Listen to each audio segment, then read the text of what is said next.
നീതുക്കുട്ടി സ്നേഹതരുന്ന്. അതെ, പാട്ട് ഇവിടെ ഉണ്ട് കേട്ടാ അതില്, പക്ഷെ എനിക്ക് പാടാനറിയില്ല. രാധകൻ പ്രേമത്തോടാണോ കൃഷ്ണ ഞാൻ പാടും ഗീതത്തോടാണോ? പറയൂ നിനക്കേറ്റവും ഇഷ്ടം, പക്ഷേ പകൽ പോലെ ഉത്തരം സ്പഷ്ടം.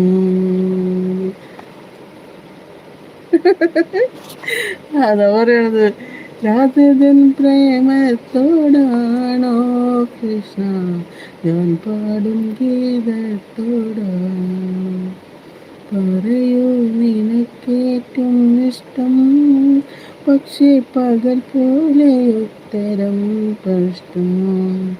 ശംഖുമില്ല കുഴലുമില്ല, നെഞ്ചിൻ്റെ ഉള്ളിൽ നീ നഗ്ന സംഗീതം.